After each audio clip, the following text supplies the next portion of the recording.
It's Radio Free 501c, the voice of Rogue Tulips Consulting. I'm Cecilia Supp. Don't forget to subscribe or follow us on your favorite podcast service. This week I'm talking with my new friend and first-time guest, Jim Young of the product community, and he gets really excited about how we serve our members. And so our topic is product competencies for associations. It's July 10th. Welcome to episode 202, way more than the Duchess of Sussex ever did. Hey everybody, it's Monday, July 10th. I hope you had a great Independence Day holiday. It's Monday, and that means it's time for another episode of Radio Free 501c. I'm your host, Cecilia Supp. I'm the principal and founder of Rogue Tulips Consulting, and I'm a certified association executive and a certified nonprofit professional.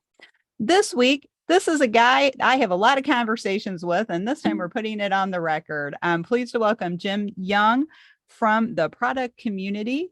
And today we're going to be talking about association product competencies and how we can harness that value from the creation and promotion of our products. But before we launch into the topic, I want to welcome you, Jim. Thank you so much for being here. And would you like to say hello to the audience and tell us a little bit about yourself? Sure thing. I am James Young. I go by Jim. I've known Cecilia for about 6 or 8 months. Mm-hmm. We met through kind of an online coffee that I host once a month, and it's been a sheer joy getting to know her. I have a pretty long and winding career that has always been kind of smack in the middle of learning, technology, and innovation. And that's, if I have a throughput or a through line, it would be that. Spent about 10 years in associations as a chief learning officer, 2 different associations, charged with the same thing twice, which was how do we leverage learning and engagement to grow?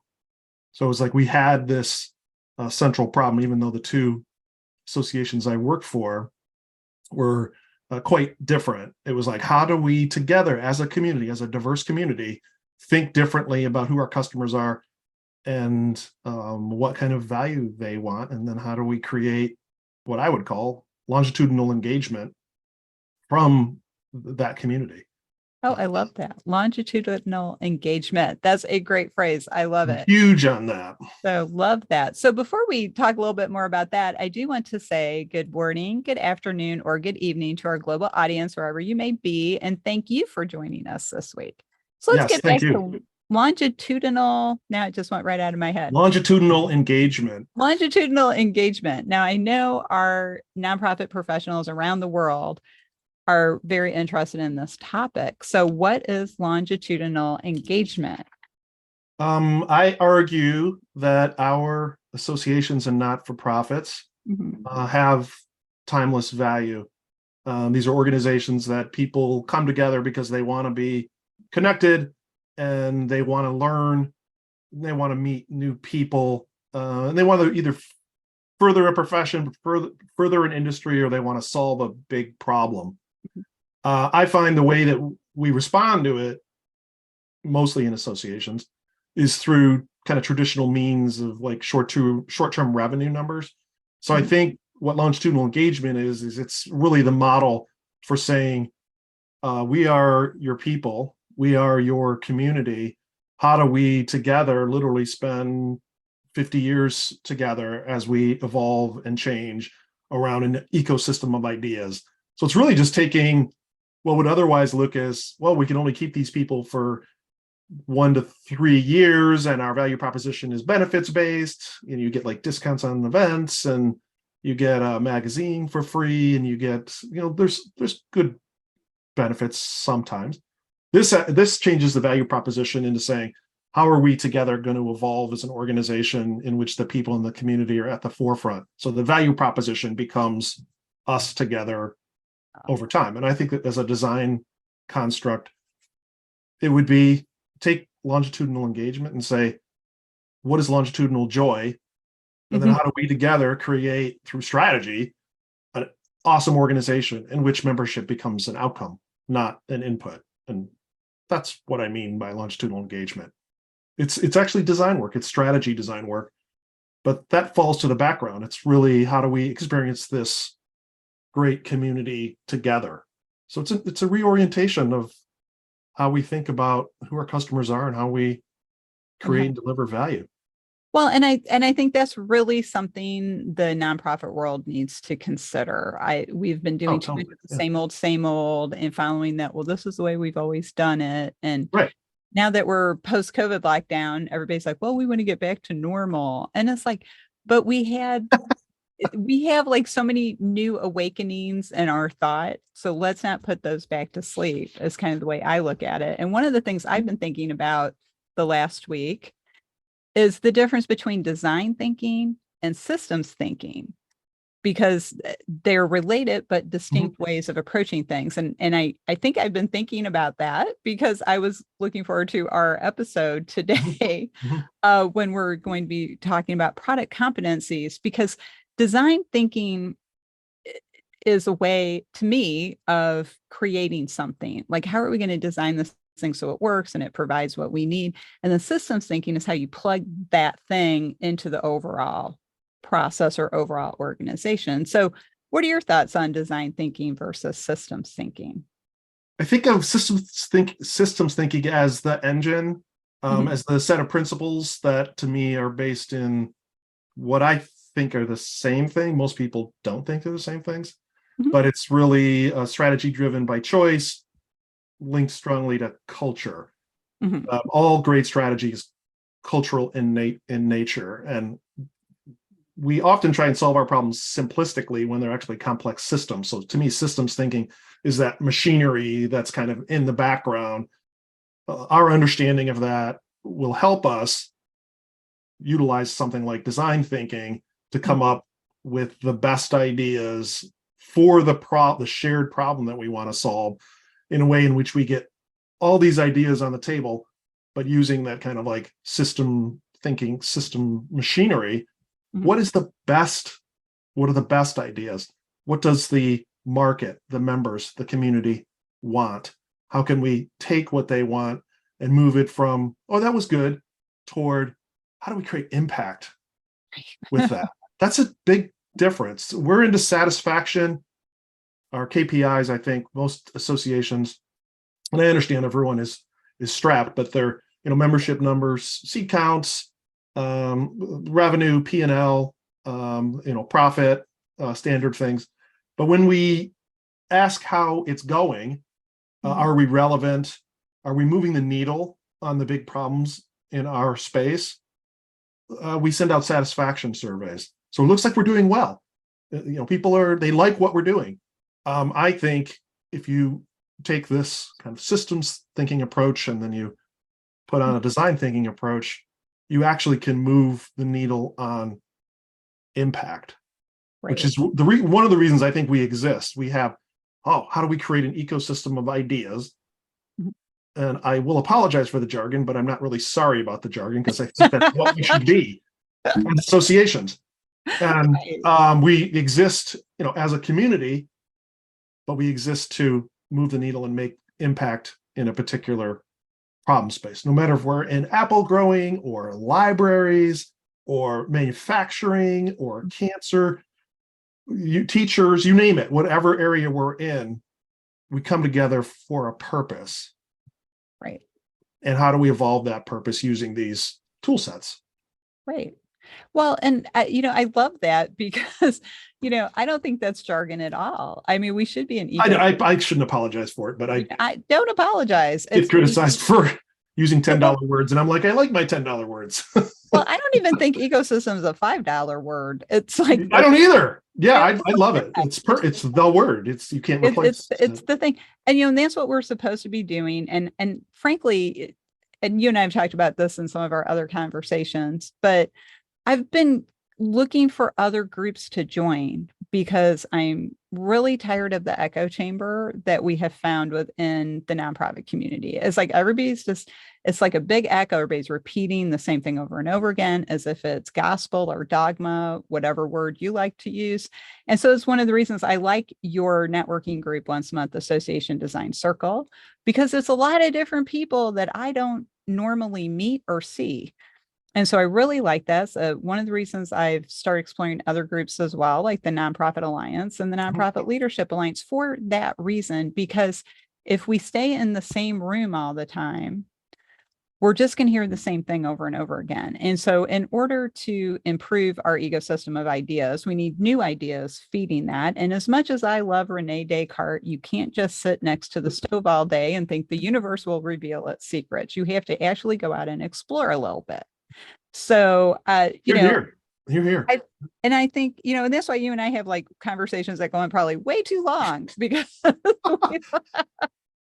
Yeah, you're right. There are no new plans. There are just new problems. And to design your organization, and again, when I say design your organization, that sounds like, oh, that's an awful lot of change. I'm actually celebrating the timelessness of the value of associations, which is connections and community and learning.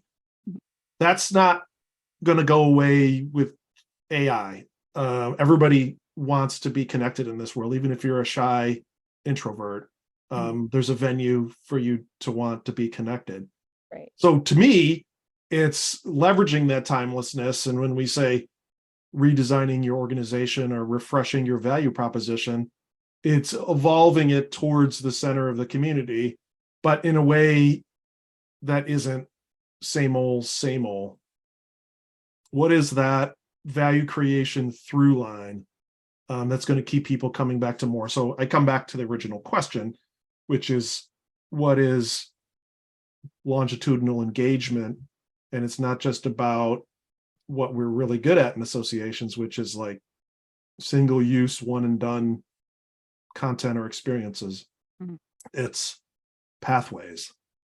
It's not a radical leap for associations to jump into the world of pathways, which means from the annual conference comes, from the journal comes.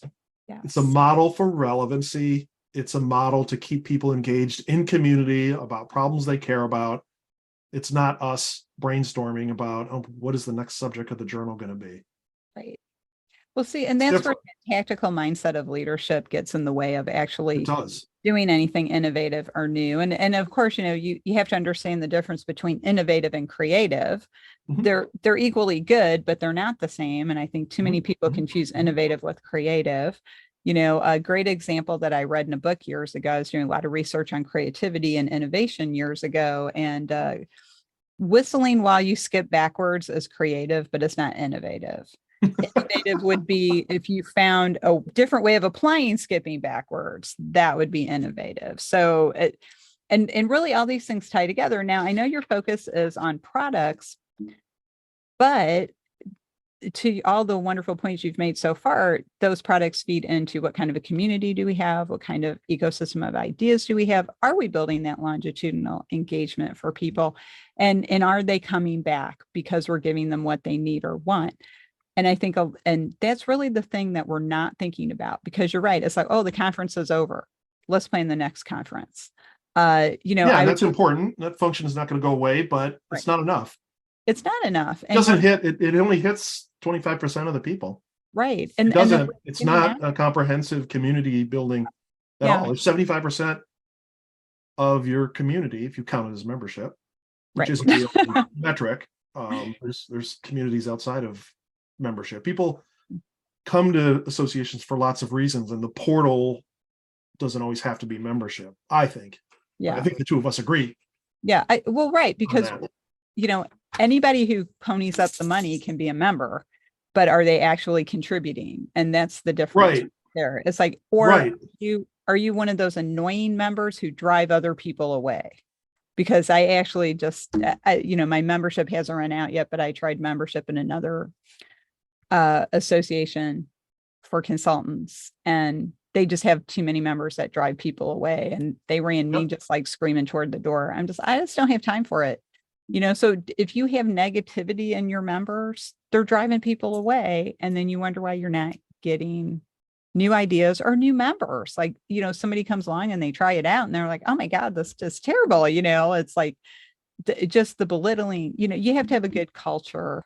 So I don't want to go too far pathway, as we were saying, but You mentioned KPIs earlier, and I was kind of laughing to myself when you mentioned that, because like I always have to look up what the heck that means. Like I just don't even think that way. I'm like, are people engaging? Are they interacting? And people talk about engagement scores, and it's like busy work versus productivity. Being busy doesn't mean you're being productive.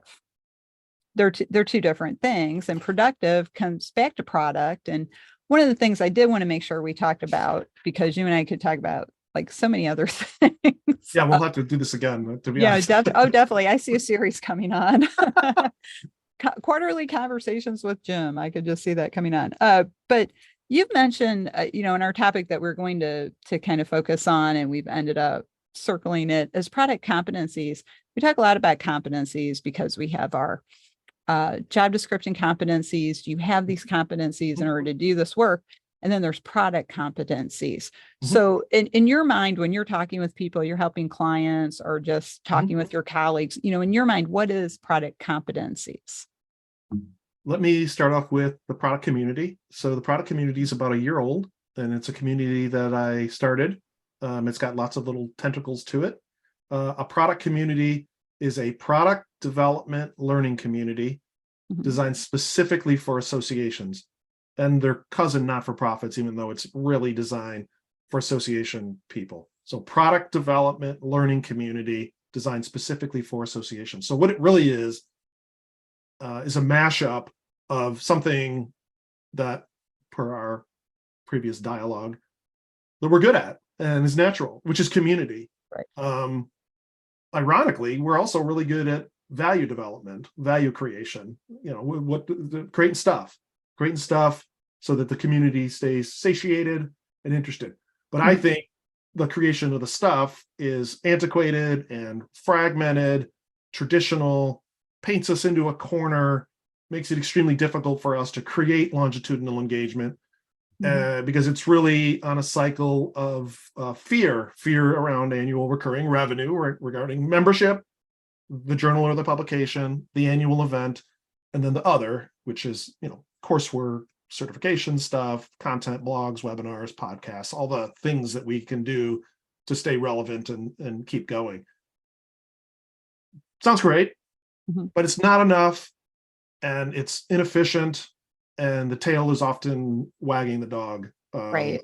It's a really difficult, fragmented value proposition. And as you and I would say, not just as association people or consultants, but as consumers. Mm-hmm. So what? What do I get? Why do I want to engage with this? And I think if you and I, Cecilia and Jim, are asking the question, why should I join? Mm-hmm. We're not going to join, because it's actually the wrong question, because we want to engage and shape and get together and solve creative problems interdisciplinary, and we want to shape a profession, or we want to move the needle or create impact. All those things are the association that I want to belong to. Mm-hmm. So the product community is created out of in part an opportunity, but in part a frustration, and celebrating and honoring what people like about associations, and then saying, how can we vastly improve how we understand who our customers are, how we create value, and then how we engage people over time. So the product competencies, the association product competencies, there's 6 of them. Oh, wow. These are the architecture for the product community experience. Okay. And it's a toe in the water, or it's a kind of a comprehensive. So we've designed the community around 30 minutes to 1 year, depending on how you would like to engage. And the reason the competencies exist is it is a vehicle for stability and structure to design learning experiences, community building experiences. And so they are culture, vision, customer, design and build, go to market, and performance. And they work as an integrated system. I know they sound like topics, but they're really an architecture for how do we have rich conversations. And right. Everything we do in the product community can be as extemporaneous as a dialogue like this. Mhm. We have, like any community, we have free entrees. So we have like monthly coffees. We have a really cool newsletter. We're going to have an free email course going out soon. Things to say, well, what is this and how might I engage in it? And then we have everything to like half-day courses to 3-month courses to year-long cohorts. So it's designed as how do we together as a community harness good ideas and get them to our people, not just as one and done. This is not about creating a great journal. It's not about creating a great event. I think we actually have that capability. We're really good at that in associations. And those people are special. They have special talents. It's about taking that skill set and saying, how do we take that? How do we use that content in a way that it becomes a longitudinal journey? It becomes a pathway for engagement for really interested people who want to learn and want to connect with others.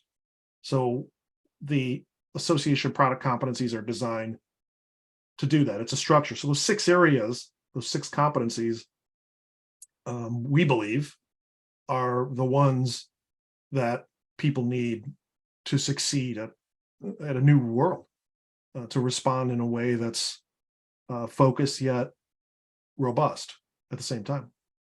Oh, that's a great phrase, focused yet robust. Yeah, no, it's because people, the robust is, everyone's good at the robust, everyone's good at idea creation, everyone's coming up.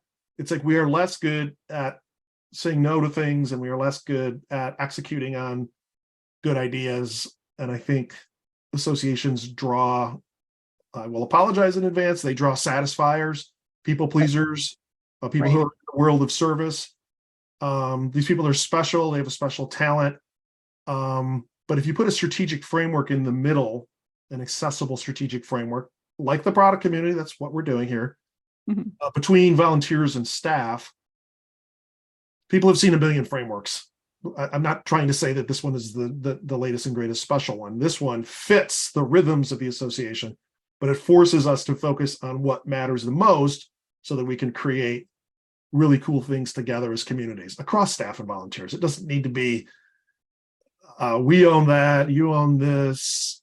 Volunteers have to decide the next topic of the next theme. It's kind of like, if you want to do a great annual event, you want to have like a 3-year rolling theme. And the theme isn't Nashville and country music.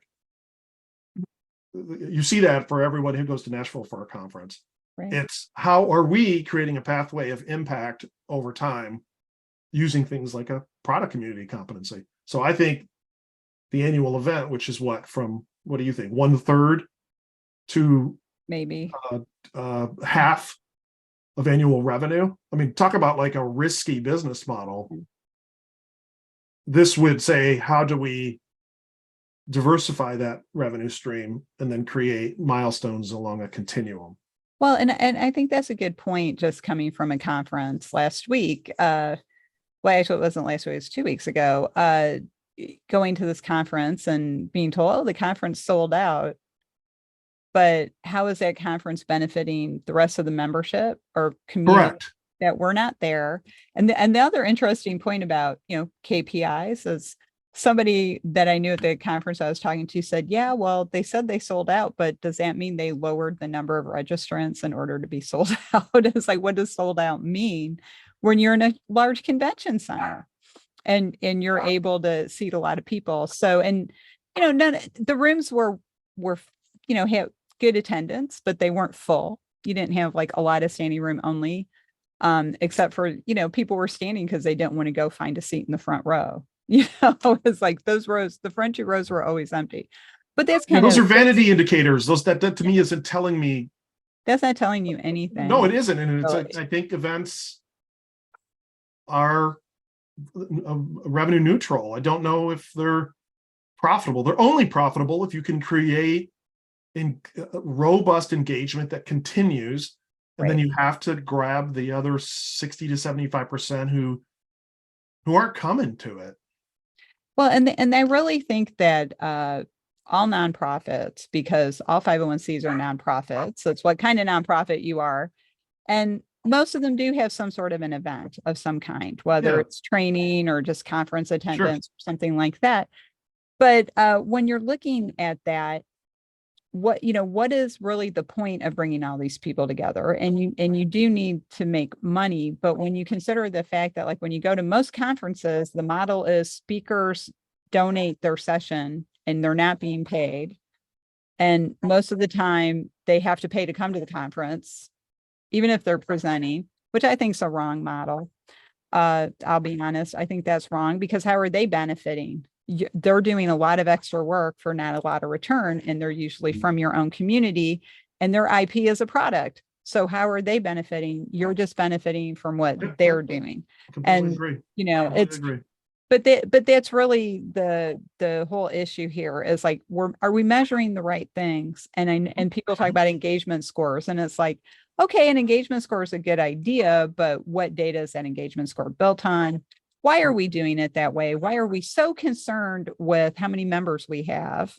And that's a question all the time. And I think a lot of this goes back to another bigger topic, which is board education and training, and boards really understanding what they're supposed to be doing. Because there is a certain amount of work that boards do that the staff does not, and vice versa. But to your point about creativity, product creation, that is something that should be done together and have the ideas back and forth because of the different perspectives. But I think a lot of these problems of trying to move things forward, like you're trying to move things forward with your product community, and the 6 steps totally make sense to me, because those are all the things that you would consider when you're making anything. And you were talking about architecture, and then design build is one of the things. And I'm like, oh my gosh, this is like so much like Bauhaus, form, follow. It's like, I love it, because that's what design build is, right? So it's just, but I just love that. So this, we're nearing the end of our episode, because otherwise, if we don't stop, we'll just be talking for another week. And I'm having fun. Longest, I know. It's Thank like, you very much. This is really good questions and great topic. So thanks. At the end of my episodes, I like to ask my guests to say what they think is the most important takeaway, or the one takeaway you would like the audience to continue thinking about after this. And then if they wanted to get in touch with you and learn more about the product community, and maybe how they could get involved in that, or just share some more ideas with you, how can they get in touch? My one takeaway, product is people-centered value creation. I love that.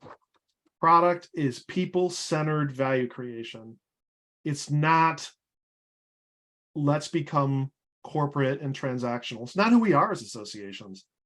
Right. Associations are people who want to create community.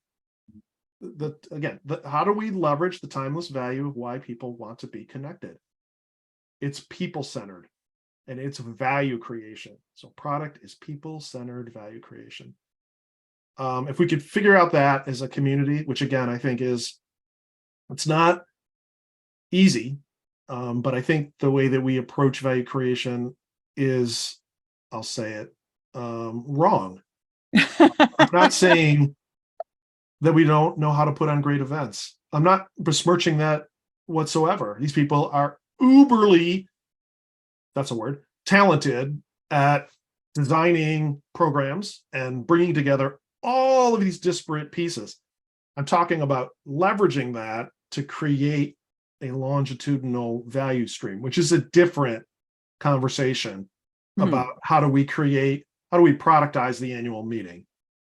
So I have a workshop coming up in, I think, late August. It's on how do we productize the annual event. And I'm curious to see what kind of reaction I'm going to get, because it literally is trying to say, we create all this value. Here are the things that really work. It's a celebration. It's a time to come together. It's a time to solve really interesting problems. It's fun. It's fun. It sounds fun. No, it's a great time. So how can people get in touch with you? My email is james@productcommunity.us. So james@productcommunity.us is my email address. I have a website, which is just productcommunity.us. And I have a newsletter, which I would, readership is up, but would like to continue that dialogue. productcommunity.substack.com. And I'm on LinkedIn all the time. Great. So Yeah. Young You on are. LinkedIn.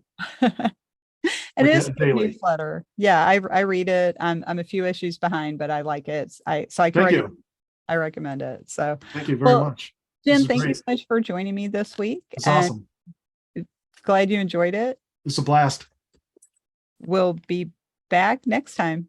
Yeah, absolutely. To be continued, right? Yeah, to be continued. Well, Jim and I have to go rogue for now, but I want to thank everyone for listening, and I want to thank Jim for joining me this week. My pleasure. If you'd like more about Rogue Tulips Consulting and how we can help your organization bloom outside the box, check out our website, roguetulips.com. If you're interested in nonprofit management professional development, whether you're preparing for the CAE, getting CAE credits, or you're just a curious sort like myself, check out our education program, the 501c League. It is so big, it has its own website, the 501cleague.net. You can download our fall course catalog and register for study groups and courses. We're also offering our first on-demand courses this fall, so watch for updates on that. So thanks again, everyone. And on behalf of Jim and myself, we'll see you next time.